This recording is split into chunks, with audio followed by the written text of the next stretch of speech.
Welcome to the Wynn Show, where everybody comes to win.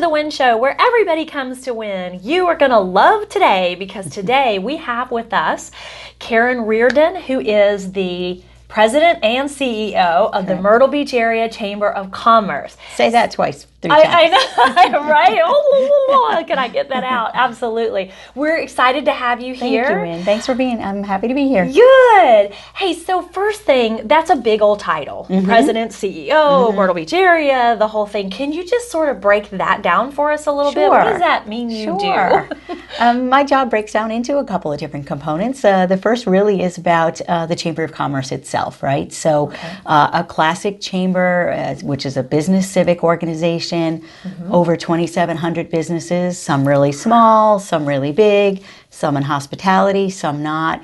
If you can think of any business that's on the Grand Strand, more often than not, they are a part of our organization. So just again, supporting those businesses, protecting their rights, making sure the laws that are on the books are ones that are pro-business, that are friendly to what we're trying to do, letting business owners keep the maximum amount of profit that they can. We love that. Yeah, so that's a big part of it. The ribbon cuttings, the promotion piece, attending grand openings, working with small business, providing workshops. So that's one big chunk. Another chunk, of course, is the CVB, which stands for Convention and Visitors Bureau.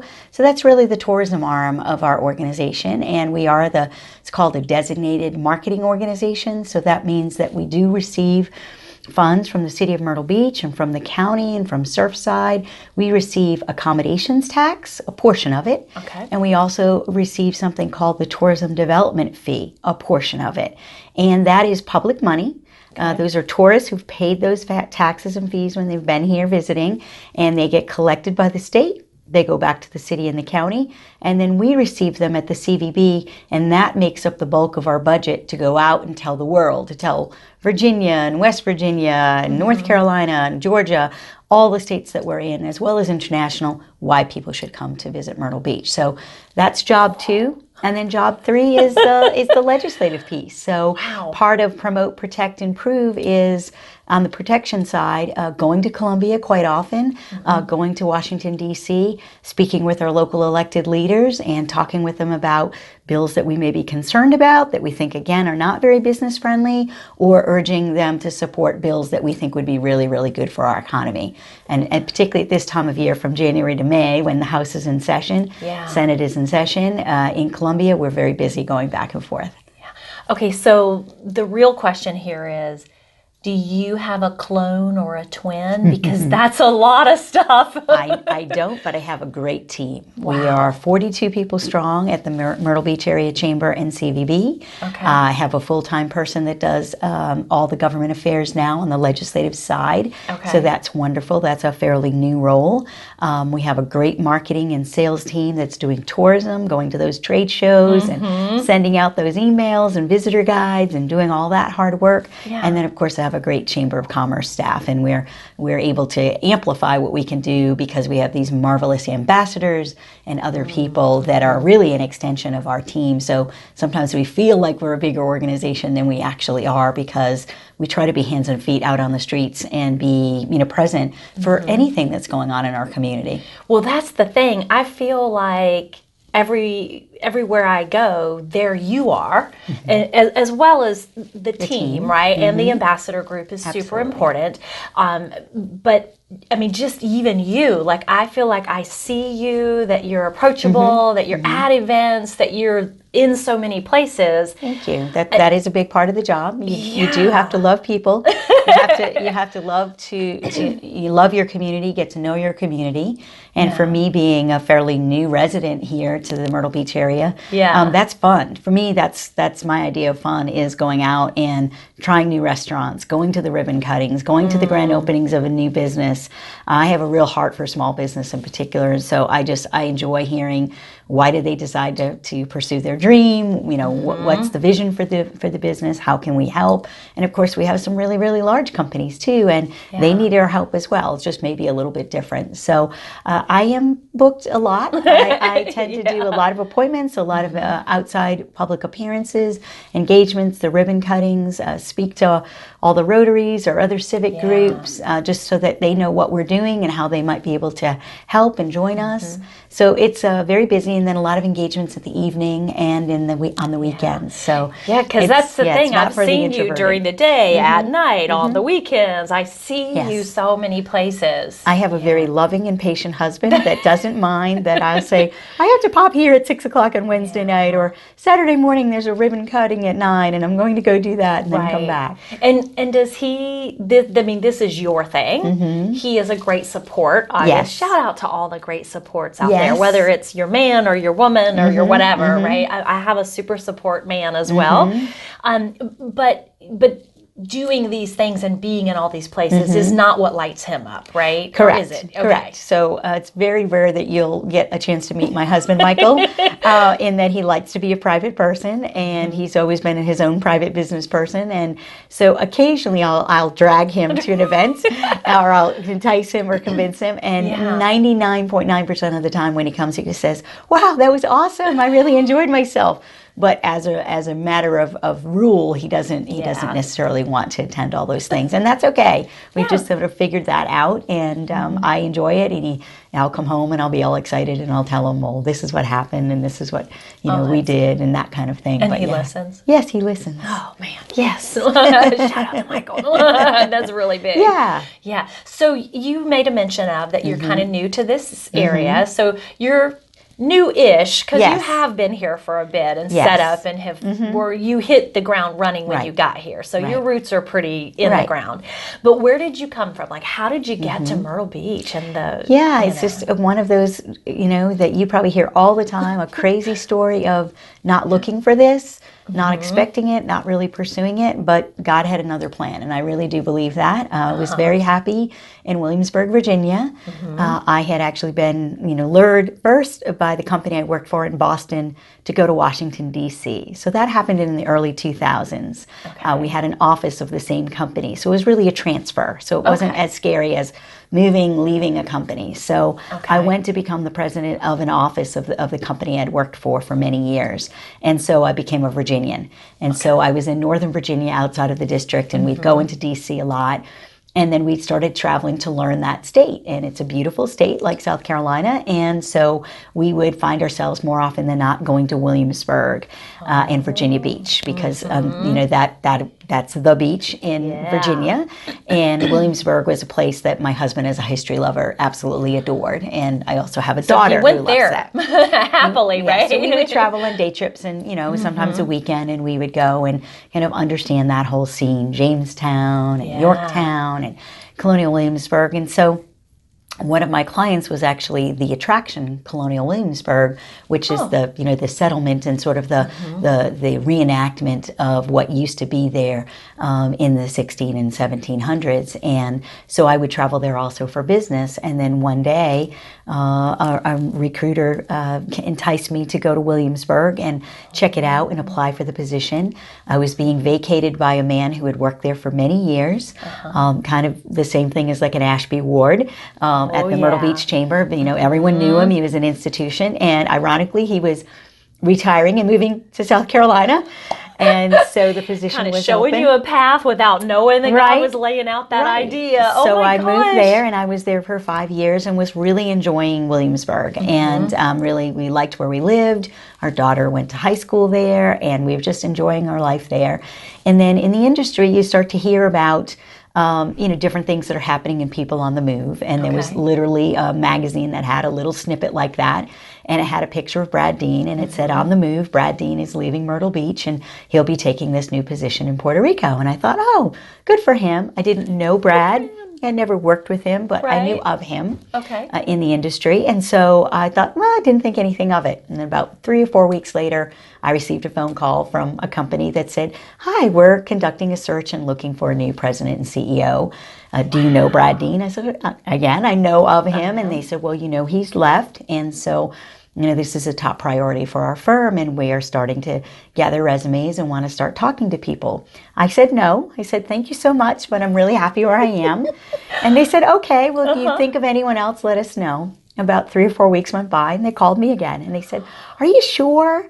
We'd really like you to come down because the Myrtle Beach area chamber is a lot like the Williamsburg chamber in that you are a chamber of commerce doing a lot with businesses, but you're also the CVB doing a lot with tourism. And we'd like to find a person who's had a foot in both of those worlds. And you fit that bill. And so I decided somewhat reluctantly, okay, what the heck? And I updated my resume because I hadn't done that in 5 years, and I sent it off. And lo and behold, about another 3 weeks went by, and I got a phone call saying, we'd like you to come to Myrtle Beach and check it out. So I had been here, of course, as a visitor. Very different to live here. Oh my goodness. Yeah. This is really neat because it's the seeking, it's seeking you. You were being sought by Williamsburg, and then you were sought by Myrtle Beach. It's just, I said, it's a larger plan. And I think a big part of that is being open.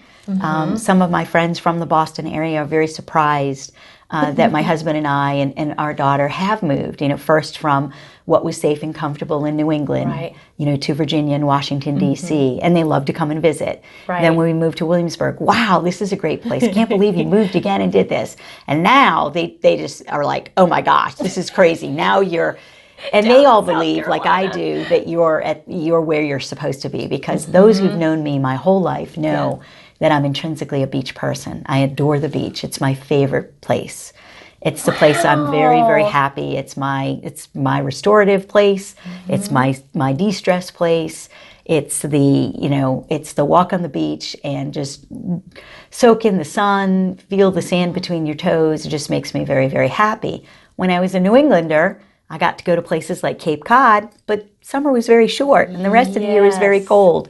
So I intrinsically never felt like a New Englander. I was always that kid complaining about being cold, and I don't love the snow, and I don't ski. I'm a beach person.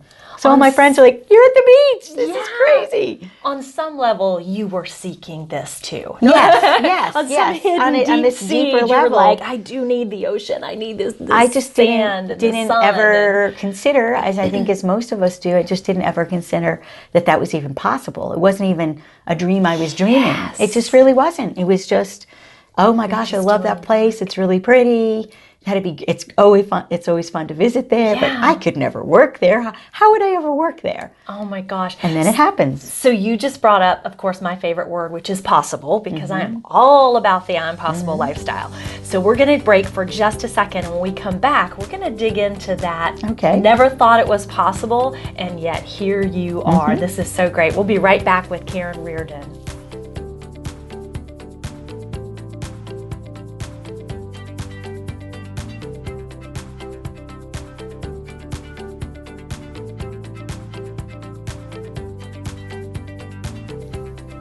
Welcome back to the Wynn Show. We are in studio with Karen Riordan, the CEO and president and CEO, whichever way we want to say it, of the Myrtle Beach Area Chamber of Commerce and the Convention and Visitors Bureau. Woo, I told you that's a mouthful. Right before we went to break, you mentioned we were talking about seeking the beach, and that you were sought after in sort of the steps from Boston to Virginia to Williamsburg and then to Myrtle Beach. Right. And you shared with us that you never thought it would be possible to live here, work here, be at the beach full time. Just in particularly in the way that you are now, right? So that, of course, triggers me because I'm all about what we think is impossible. Where we left was having a conversation about, while the jobs were seeking you, I was just guessing something had to be in you seeking the beach, right? And so it all comes together. When God works, we don't always see it, but it's come together. So here you are living Yes. living the dream, I am honestly, living the dream. right? I brag about that all the time with my friends and family. I live in paradise. It's beautiful. It's not perfect. No place is perfect on earth. But the people have been so welcoming. I love the team I work with. The community, I think, has just a great spirit about it. I have found this a place, and I again brag to people that it's a place that you can come and be yourself. And I think that's a very, very important thing. And not every place that you visit, as much as you may like it and you may appreciate its physical beauty, or you may say, oh, it's a very fun place. But, you know, people use that expression all the time for a reason. Oh, I love to visit, but I never would want to live there. I think Myrtle Beach is a place that people like to visit, and then they do start dreaming and say, how would I possibly live there? How could I make that happen? And so I find myself to be very blessed, very fortunate. I have to say I kind of fell into it. And I've fallen into things my entire 30-year career. But I think when I roll that back, what I realize is I was open to those things. And that's the one difference I think I find between even some of my high school and my college friends who say, wow, how did you get that great job? Or did you ever see yourself in Myrtle Beach? And I said, well, I listened and I said yes. And even though sometimes it's scary to say yes. Yeah. You know, our family meeting about Myrtle Beach was scary for my daughter. She was a senior in high school. I don't want to leave my friends, Mom. This is my world. You know, this is my environment. I don't want to leave my school. So we made a family sacrifice to have my husband stay with her in our home in Williamsburg for a year so that she could stay there and graduate last June. And I would do it again in a heartbeat. It was the right decision for our family, but it was hard on her. It was hard on my husband. It was hard for me because I missed them. And so in some ways, my experience started right away in August of 2018 when I joined the Chamber and the Convention and Visitors Bureau, because I jumped right into this very busy job. But my heart was still with them, my family, in another state. And so we just found ways to make that work, knowing that there was light at the end of the tunnel and that it wasn't going to be forever. And come to find out, she decided to go to school in Washington, D.C., so she's in college there. But it's still very easy for us to reach her and get to her either by flight or by car or by train. Anyway, and we've done all three. We've done all three, and she's done all three. And so I think, again, it was being brave enough to say yes to the opportunity, and then knowing that it was going to be different and that we didn't have any family here and we didn't have any, friends that already lived in the area, but that we trusted that it would work itself out, and it has. And we've been very, very happy. Couple of nuggets I want to pull out of that. You said, I'm open and I listened. So when people are mystified at how did you get that? How did you show up there? Right? You were just open and listened. So even when they called and said, you want to come to Myrtle Beach, and you were like, yeah, thanks, but no thanks. But you still had an openness and listened to that. Because it was very intriguing. Yeah. And as you said, I think the deeper sense of myself was not even permitting myself on the conscious level to think, oh my gosh, could you imagine if we had a chance to actually live in Myrtle Beach and work in Myrtle Beach? But then when I finally did say yes, it was, I owe it to myself to at least explore this. Nothing ventured, nothing gained is one of my favorite mantras. And so I just thought, I'll go for it. And what are the odds? That was the other kind of self-deprecating thing that I kept saying to my husband, because of course I was still working in Williamsburg at the time. And I said, what are the odds? I'm sure lots of people are applying for this. And then, they narrowed it down and they said, well, there's about 10. And then they said, there's 4.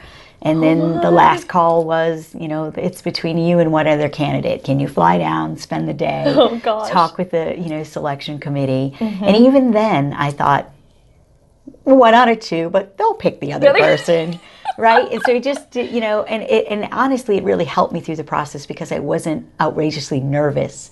I wasn't like, oh my gosh, like my whole world lives or dies whether I get this or not. It was like, you know what, if it's meant to be, it'll happen. That's beautiful. And then but I will say, when they called me, I was sitting on a chair like this, and I fell off of it. Did you really? I did. Were you in Williamsburg? I was, and I was at my desk, and it was at the end of the day, and the call came, and I literally fell off onto the floor, gosh, and I was just kind of shaking. I was like, oh my gosh, I can't believe this is happening. And so then, of course, I wanted to rush home right away and tell my family, and then to think about, oh my, I have to let a lot of people know here that I will be leaving. And so I gave a month's notice so that I had enough time to kind of put my affairs in order, and then jump right in head first. That's the other big thing about me from a management philosophy, and I've had the privilege now to hire a few new people who've joined the chamber since I started, and I believe that everyone should just jump into the deep end of the pool and start swimming. Like there's no like sort of soft like, waiting let's give people a month or so to get their feet. It's like, you know what, let's just jump in. Our new CFO started in September, and he was on board about 3 days, and I said,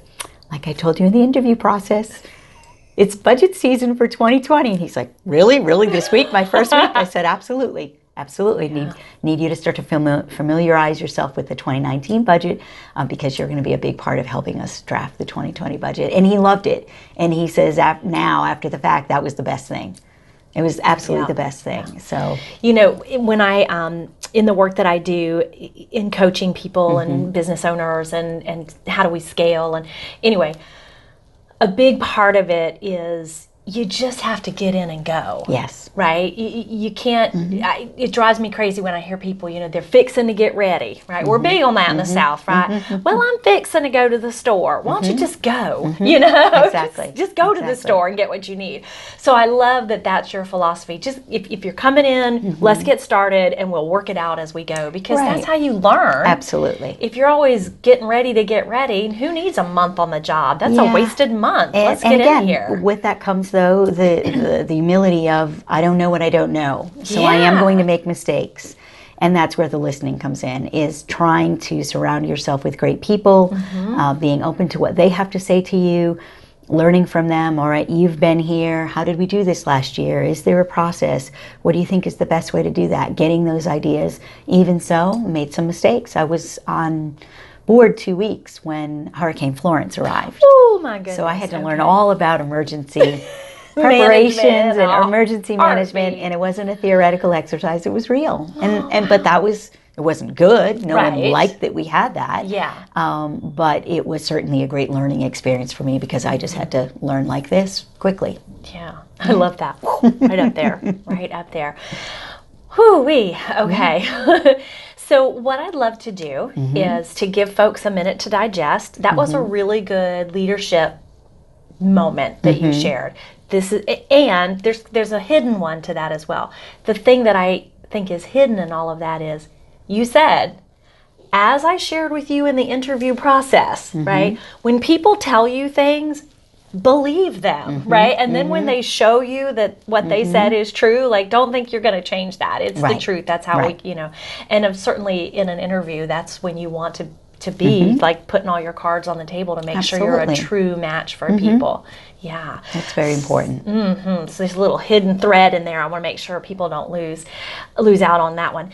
What we're going to do when we come back is I'm going to give you an opportunity. Well, I'm giving it to you, and yet I'm sort of demanding it of you. Okay, so I'm going to put you on the spot to give your best promo for the Myrtle Beach area, and you know, why do you want to be here? Come to visit us, right? And I don't think you're gonna have any trouble with that. I mean, it's all over you. But I want to give you that chance to give your best promo, and then I also want to ask you to share with our viewers what is something from all of your experiences and that you know about. How do people go about making a difference in their community? So not everybody's going to be the president and CEO of the chamber, right? But you already alluded to all of the team, your volunteer group as well. Right. And so for folks who are watching who kind of have this little thing in there, what could I do to, you know, follow my dream, my purpose, and make a difference in this world? That's kind of what we're going to put you on the spot for. You ready for that? Yeah. Okay. We'll be right back with a great promo and some inspirational words from our guest today.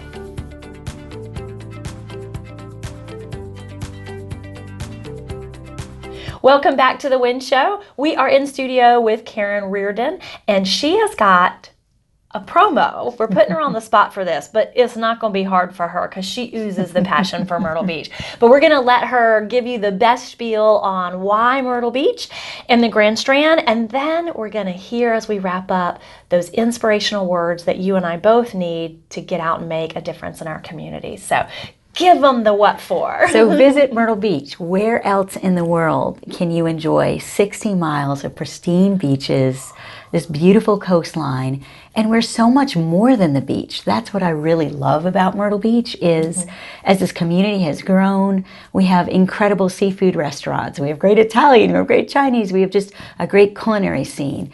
The arts, we have museums, we have things like Brook Green Gardens, which is amazing. We have the shag dance in North Myrtle Beach. We have the historic river town of Conway and its beauty and its architecture. We have so many attractions that are fun, whether it's taking the kids to the aquarium at Ripley's or going to Wonderworks or just down at the Sky Wheel. There's just so many things to do. I've literally told my family that if you're bored, there's something really wrong because Myrtle Beach has it all. We're also the golf capital of the world with over 80 courses. And so no matter how good or bad a golf player you are, there's a course for you. We're also the Putt Putt capital of the world. We have more miniature golf courses here than any other place on earth, which I find very fun. That's something I enjoy doing. And it's just an amazing place. More than all of that in terms of its coastline and what the beach and the ocean mean to us, it's the people. It's the people and it's the spirit of Myrtle Beach. It's how welcoming they are, how hospitable, how kind, how interested they are in hearing your story, even if you're just a visitor coming for a weekend or if you're a new mover like I was, coming to the area. So that's what I think is the secret sauce of our success is not just the beauty and the wonderful things we have to offer, but it's the people that are here and they make others who visit want to come back again and again. So that's why I love Myrtle Beach. Oh man, I use, whenever I'm on social media, I use the hashtag I love MB all the time. And just hearing you say that, I'm like, yeah, this is why. So, and we're using a line now in a lot of our advertising that's in the, the outer areas of North Carolina and Georgia that is happiness comes in waves.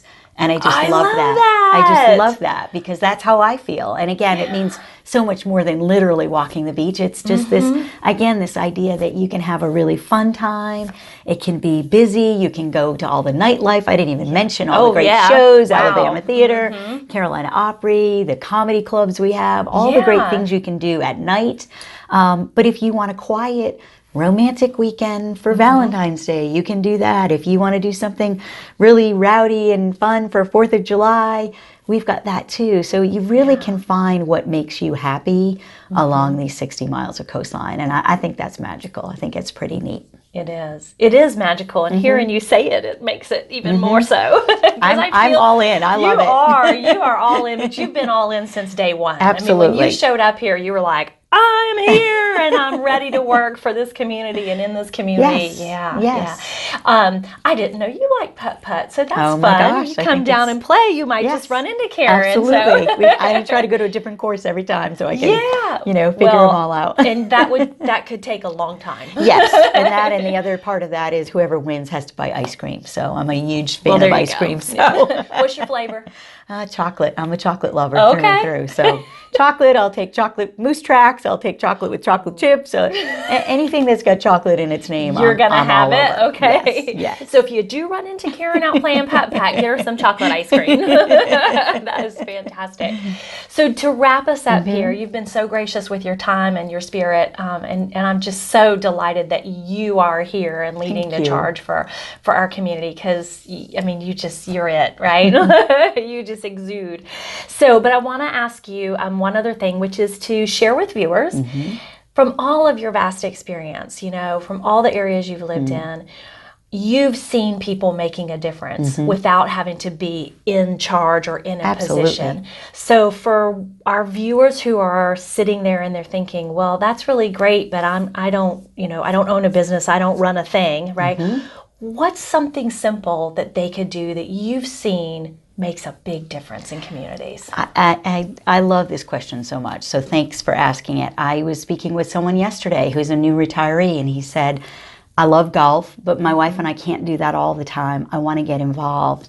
And I was able to just point him in the direction of a few places that I thought, based on his past experience and what he did when he lived in North Carolina, that he might be interested in. So that's, to me, that is simply where it's at, is find something that you can be passionate about. For me, I'm big into animal welfare. There's never been a dog or a cat that I've met that I haven't wanted to take home.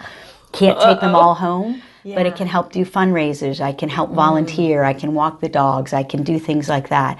For other people, it might be the Heart Association, or it might be autism. You know, there's so many different great things that are happening in our community. Our chamber alone has 150 nonprofits that are part of the chamber. They all need help. Every day I get a call. Sometimes they're looking for a new board member. They want someone who's got experience. It could be experience in finance or marketing or sales or law or human resources. They need a volunteer to help with their board. They may need people who can volunteer to actually roll up their sleeves and build things like a Habitat for Humanity, or do things, create things. Or it may be we need someone who could help us organize a fundraiser, whether that's a bake sale or a car wash or, you know, anything like that. And so my first piece of advice is always to connect your passion with one small way to get involved. And then once you take that first step to get involved, which is scary to sometimes to go into a nonprofit and say, I don't know how I can help, but I'm here. Here I am. And I can give 3 hours a week, or I can give 3 hours a month. How might you use me? Every single executive director, every single person is going to just throw their arms around you and say, thank you, thank you. Here's how we could put you to work. And 9 times out of 10, you get involved in that, and it connects you to other people who have that same passion. That becomes your friendship group. And then you might go bowling together, or you might go to the movies together, or you may go out for ice cream together, Putt Putt, or any of those things, right? Putt Putt together. So you're building a bigger life, a deeper life, because you're also doing something that you care about. So I think it's first finding your passion, and I think it's okay to shop around, to say, well, you know, I used to do this for a living, or, you know, I work in hospitality now. I don't necessarily want to do that when I'm off duty. I want to work in another area, or I want to contribute in another area. And I think you're seeing more and more people do that. But this is an area, Myrtle Beach, overall, all of Horry County, where I believe that people are very vested in their community. We're starting some new things to sort of latch on to what our Lieutenant Governor is doing with Palmetto Pride. One of my real pet peeves, I guess you could call it, is that we have these beautiful beaches and this beautiful landscape, but sometimes we just take trash and we throw it out the window. Can we get better at that? I take a bag with me every morning when I walk the beach, and even though they do a great job in Public Works cleaning up the beach and picking up those straws and those bottle caps, I still find about a bag of things a day that I throw into that bag, and then I dispose of in the recycle bin or in the trash, depending on what it is. And it makes me happy to do that. And I was speaking to someone recently who said, oh, I can't believe you're always, you know, picking things up. And they said, if not me, who? And I love that. And so, and I thought, that's exactly right. And so just taking pride in our community, cleaning up.